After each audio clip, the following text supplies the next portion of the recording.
listening to the Pharmacy Podcast Network. This is the Pain Pod. You want to see pain? Look at these.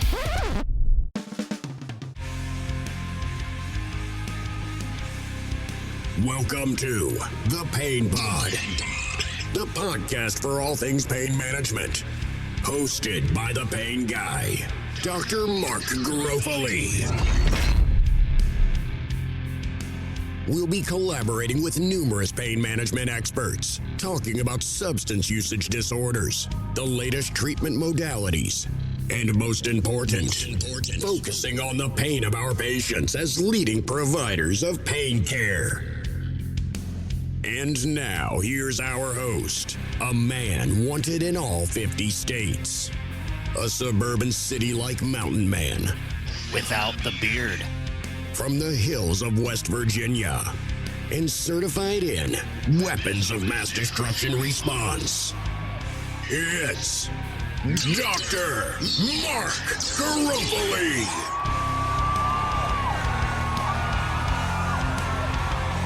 All right. Welcome back, everyone, to the Pain Pod. Kicking off 2023 with a bang. Actually, more with a bupe. It's going to be all things buprenorphine on this episode of the Pain Pod. So, yours truly, Mark Pain Guy Garofoli. I'm going to cover some things here today that are hot off the presses, quite frankly, to ring in the new year. We had some new legislation, laws, acts coming our way from Congress, and then follow up within less than like 2 weeks from the DEA, actually, for all things buprenorphine. So we're going to go over that, the MAT and MATE acts, and then we're going to go over respecting the pharmacology of buprenorphine. I'm going to try and do this in a podcast episode, let's say half an hour or less, not to make this like pizza delivery from the 90s, but we're going to try and guarantee that for you. We got a lot to cover, so I'm going to dive in here now. If you notice I don't take a breath or skip a beat, well, that's just the way it's going to be, right? All right. So right off the bat, unless anyone's been living under a rock, I'm sure you've seen 17 times the new legislation and processes regarding buprenorphine. In essence, adios X. The X-Waiver is gone. Sayonara. No more. The buprenorphine X-Waiver from Data 2000 is gone. Effective, well, in the past now, actually. So let's whittle down the whole idea of the MAT Act and the MATE Act as well, too. But again, the buprenorphine X-Waiver is gone. Okay. Prescribers merely need an active DEA registration or license to prescribe buprenorphine, which, by the way, is a controlled substance class 3. That has not changed, hasn't changed in decades. Okay. Another big point, though, from this MAT Act, though, is that there's no limits on the number of patients for a prescriber. That, quite frankly, is a huge part. Gone are the days of the 30, the 100, the 200, whatever. It's a yay. Those are gone. Okay. It's like almost as confusing as the MME or morphine milligram equivalent of methadone. Check out another episode for that one, right? Anyways, the limits are gone. The X-Waiver is gone. Okay. Of note, though, DEA registration renewals, which happen or are required every 3 years, will have an 8-hour substance use disorder or SUD or addiction training as of June of 2023. Okay. Think of that in the sense of a power move. It used to be, as of now, that those that wanted to prescribe buprenorphine for medications for addiction treatment or some say medication-assisted treatment, MAT, you had to do the 8-hour training, right? Well, now it's everyone with a DEA registration. Okay, that's big. Okay, it didn't go away; it shifted. All right. So when you see the headlines and you hear the conversations, let's just look at the whole picture. Of course, you can always count on Pain Guy to tell you all sides of the coin. All right. All right. So there's that. Also, I think perfectly applicable, to everyone, especially as a licensed clinician of any type, quite frankly. We always got to remember our federal corresponding legal responsibility, the federal regs, for always ensuring appropriate diagnosis and scope of practice. Keep that in mind in this realm. One other lawyerese type of thing. I don't have a JD. I've got other letters. But for our Farm DJD friends out there, I think they'd be choking up if I didn't mention that. You got to remember, in case there's any different state laws out there, it's whatever's most stringent. Okay, that's applicable to everything in pharmacy, healthcare, and beyond. But we want to keep those things in mind. Now, back to the whole MAT Act and MATE as well. Got to remember though, this effort has nothing to do with the actual supply barrier of wholesale distributors placing buprenorphine order limits on licensed pharmacies after being sued, repeatedly, mind you, for not limiting other opioids. There's a lot in that last sentence. Think about that one. Additionally, adding a little bit more on here, the effort doesn't automatically change the stigmatic mindset of various prescribers and dispensers. It might indirectly open some eyes and ears, hopefully, but let's get real. All right, we're on the pain pod. Let's get real. Those not having already attained the X-Waiver did not avoid doing so due to a readily available 8 hours of CE. I mean, come on, right? So there's a lot more going on. We got to be real in these aspects.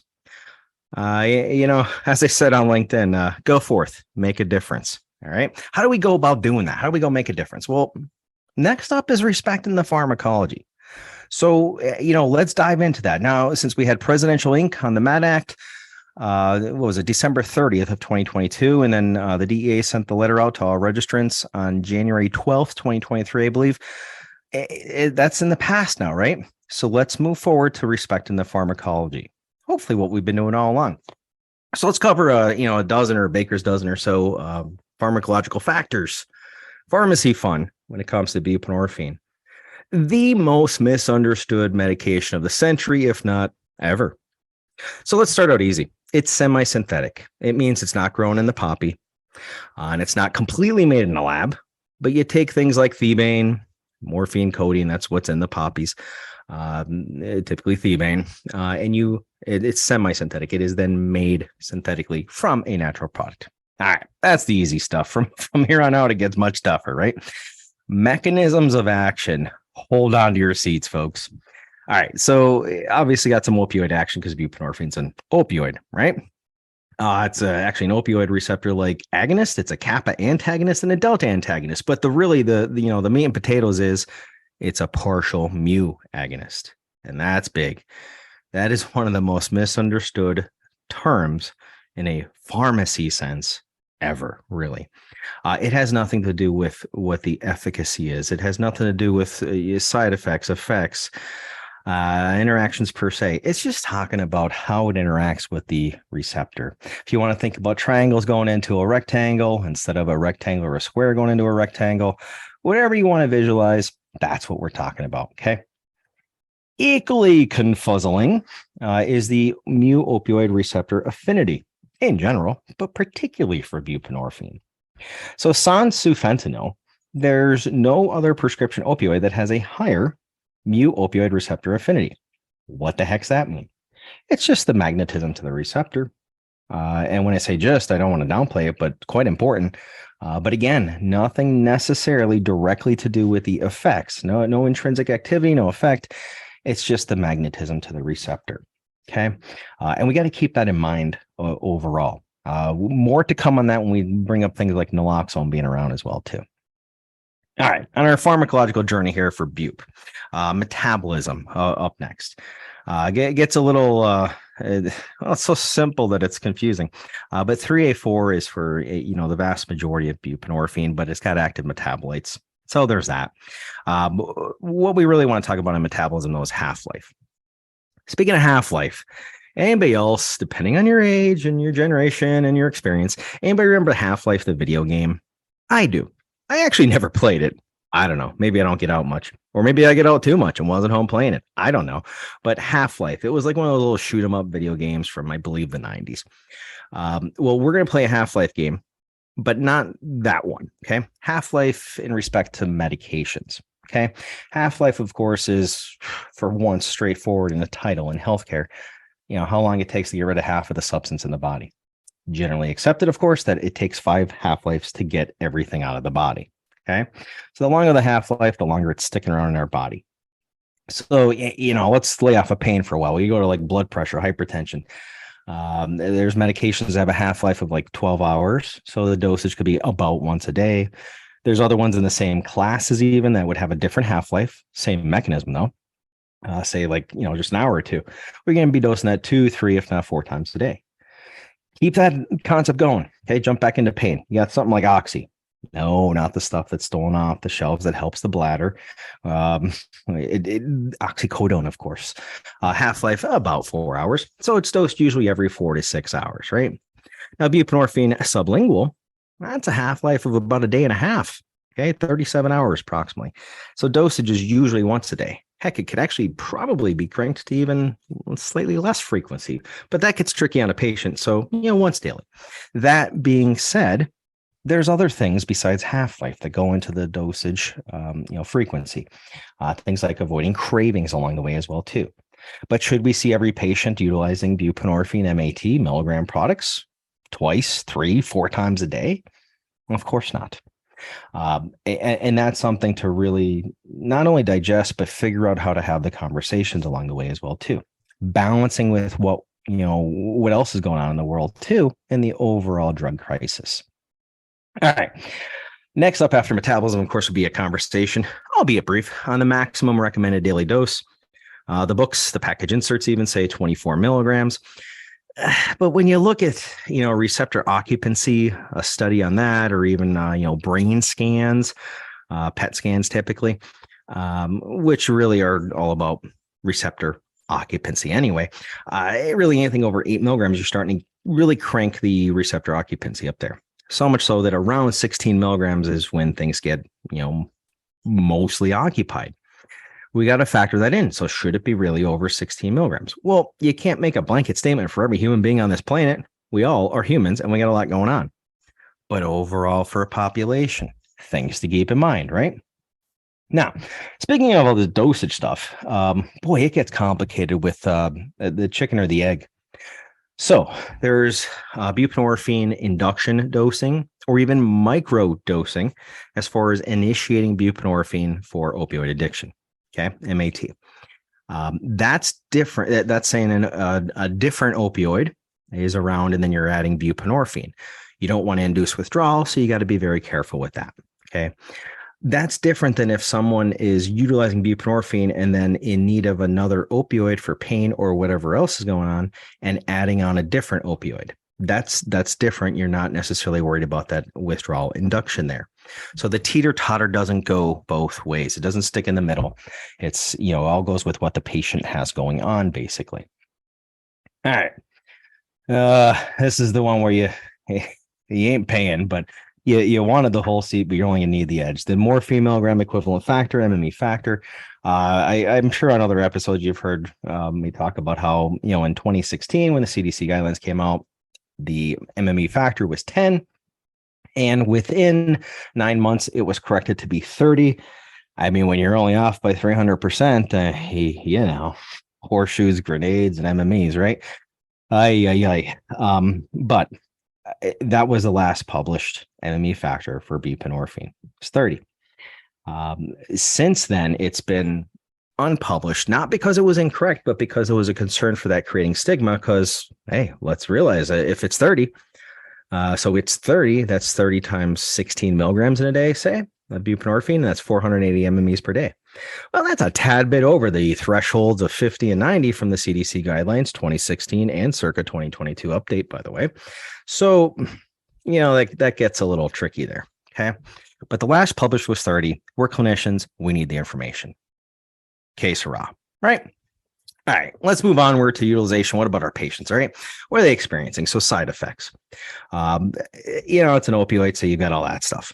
But then also things like sweating, insomnia. Another one that kind of sticks out is peripheral edema. So that's one to keep in mind too. That's 2 or 3 just to help us with our patients. One other thing I do, want to mention though, what was it about a year and a half, 2 years ago? There was the FDA warning about dental problems with buprenorphine, the sublingual and buccal products. So when patients are utilizing those products, you just want to instruct them to swish and swallow with water after the utilization, and also wait an hour to brush the teeth. It all comes down to the pH of the products. Okay, it's chemistry that's not even freshman. Okay. It's, the pH of wine is like 1 digit different than, a much stronger acid, and buprenorphine's right around in there in those products. Okay. Not on its own, but in the products. So we just got to respect that and swish and swallow. That's that. Okay. One other thing, case reports out there for serotonin syndrome risk.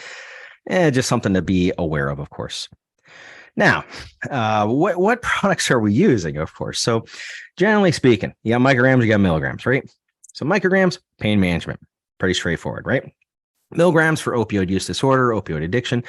Turns out, hey, humans with opioid use disorder could also experience pain. Car accidents happen, broken legs happen, life happens, right? So you got to keep that in mind. But generally speaking, it's mics for pain, milligrams for opioid addiction. Okay. When reviewing the products, there's two main products basically on the pain side in our country. There's more abroad, but you got your buccal or buccal formulation, the Belbuca, and you got the transdermal Butrans. I'm not going to go hot and heavy into the extreme details with these, but I will say just a reminder again, they're controlled substance class 3s, CS3s. But also, you got the two options, and the initial dosing is viewed as very tricky. But there's a lot of guidance online for just even the product websites that'll guide any clinician through that. It's not exactly like just picking and choosing a prescription opioid and utilizing it. You do have to respect that part of the dosage along the way too, but readily available online. All right. And for more information, I'll include this in the show notes, but it did a narrative review with Dr. Hale, Dr. Raffa, a couple years back in the Journal of Pain Research. So for more information on buprenorphine and pain, we'll have that narrative review article readily available for everybody. But when talking about the differences, the products that are available, FDA approved for MAT compared to pain, let's incorporate the MME thing. This one's just baffling in a way, conversationally anyway. So, pain, microgram dosing, general dose might be about 900 micrograms. Do the math, that's 27 MMEs. Okay. Then there's the MAT dosing is 16 milligrams. We'll go with MMEs of 480. So 480 compared to 27. Which one do you think has the black box warning? Well, it's the microgram product. Yeah. So the microgram product has a black box warning, and the milligram product doesn't. Go figure. Oh, goodness. All right. So as far as the milligram products are available, we of course have the rods that could be put in the upper arm. That's Probuphine. There's also the solution for injection or Sublocade, and then of course we have the infamous sublingual tablets and film formulations, things like Suboxone, Zubsolv, Subutex, all along the way there. Really coming down the difference of having either buprenorphine as a solo ingredient product or buprenorphine with naloxone. Let's unpackage that one a little bit more. So I guarantee you've had the scenarios of, well, if someone's pregnant, you're going to be looking towards a solo ingredient product, right? There's at least half a dozen articles that are out there that say that's actually not a concern, that the combination product can be utilized as well too. So there's that. What about, what's the point of having naloxone in there with buprenorphine? The intent was to deter abuse. Yet, if you look at the package insert for buprenorphine naloxone, generic Suboxone, it literally says in the package insert, folks, I'm not going fancy. I'm not going New England. I'm not going JAMA. I'm going package insert. All right. The things we all throw away, right? -15 font. So that one says clinicians should be aware that some patients will abuse buprenorphine naloxone combinations by the IV or even intranasal route. It's in the package insert. Why? How is that possible? Well, remember that mu receptor affinity, the magnetism we talked about like 10 minutes ago? That's why.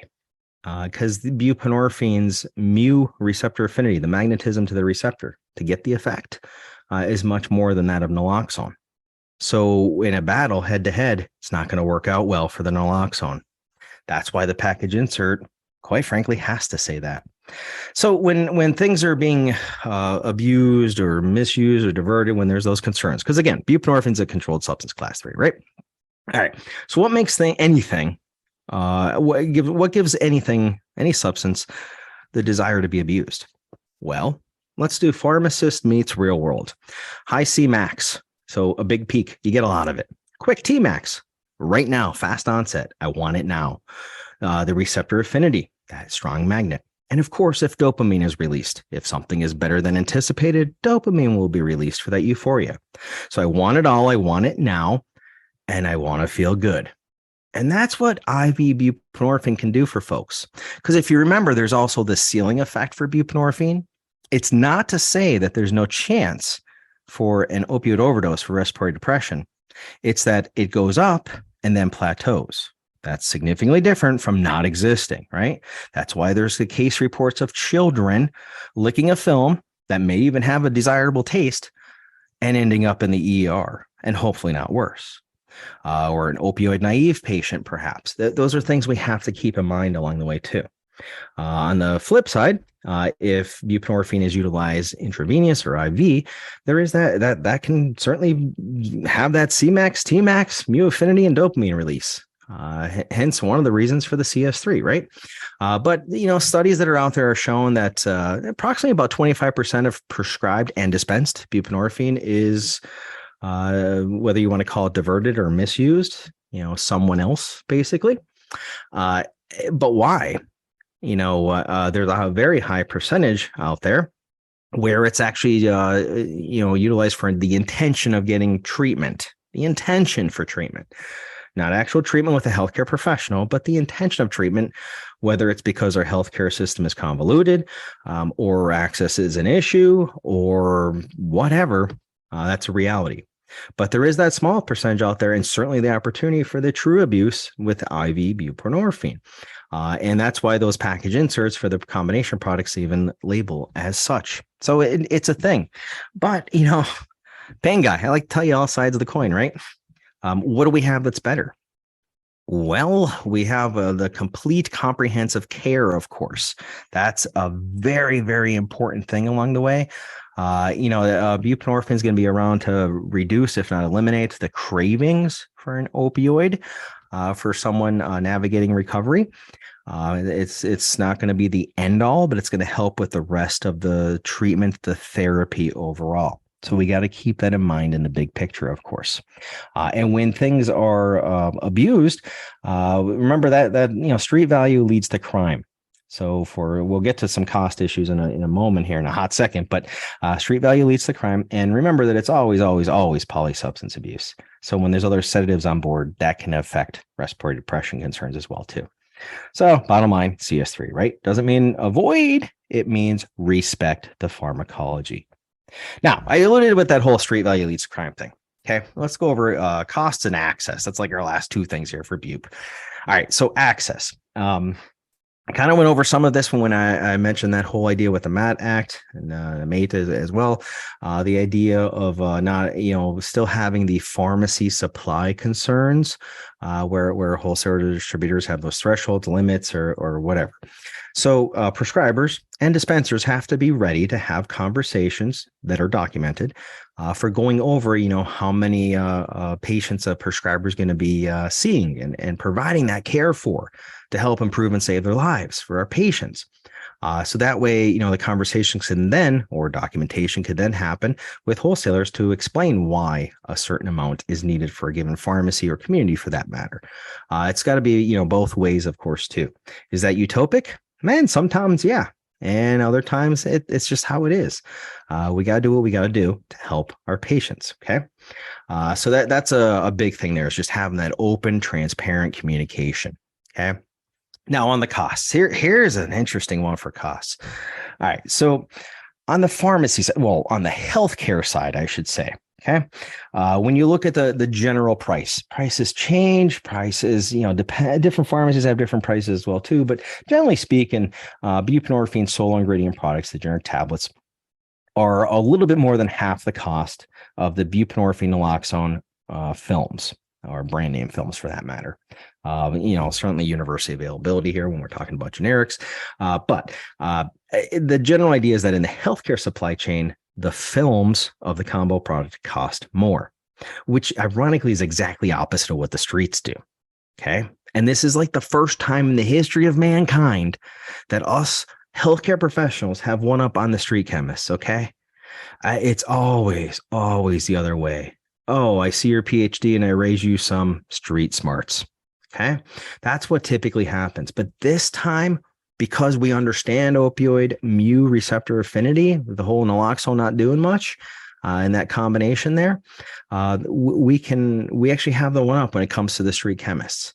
And that's a very interesting scenario when going over, case reviews or consultations or whatever, when seeing the practices of various prescribers, dispensers, pharmacies, patients, across the country, of course.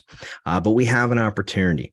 And we've all got to sit down at the table, all federal entities, all healthcare entities, community members, and we got to figure these things out. But folks, it's the first time in the history of mankind that healthcare professionals actually have one up on the knowledge of the pharmacology, even for something like buprenorphine or the buprenorphine naloxone products. So lots we got going on, right? All of that aside, okay, that was a pretty quick rundown as far as, going over all things buprenorphine, right? Even incorporating the hot off the presses new elimination of the X-Waiver in our country, right? What we got to remember, though, with buprenorphine is that it's got a lot of baggage. It's the most misunderstood medication of the century, if not ever. Heck, if you want to listen to this Pain Pod episode again, go for it 3 times. Share alike. Come one, come all to the Pain Pod, of course. But it's a quick rundown. But in the end, when buprenorphine is utilized as FDA approved with a pharmacological respect, that's where the action's at. That's where the meat and potatoes are for the life improving and life saving actions. Okay. So hopefully all this information we went over pretty rapidly. I promised I wasn't really going to take a couple breaths in between. I don't think I did, but hopefully this helps with your patients, with your family, your friends, your communities, because these conversations transcend well beyond healthcare. Am I right? They're everywhere. So let's take this information, let's go forth, and let's make a difference. Folks, I want to thank you for your time here on the Pain Pod. I don't think we could have covered a more contentious medication to be helping our patients in pain and patients in recovery and just about any community across our country. So thank you very, very much for your time. I hope you have a great day every day. And folks, thank you for coming to the Pain Pod. I look forward to our next episode. Until then, have a wonderful one. If you'd like to join Mark on the Pain Pod, send us an email to publisher at pharmacypodcast.com. And make sure to share the show and subscribe on your favorite podcast directory. Thanks for listening.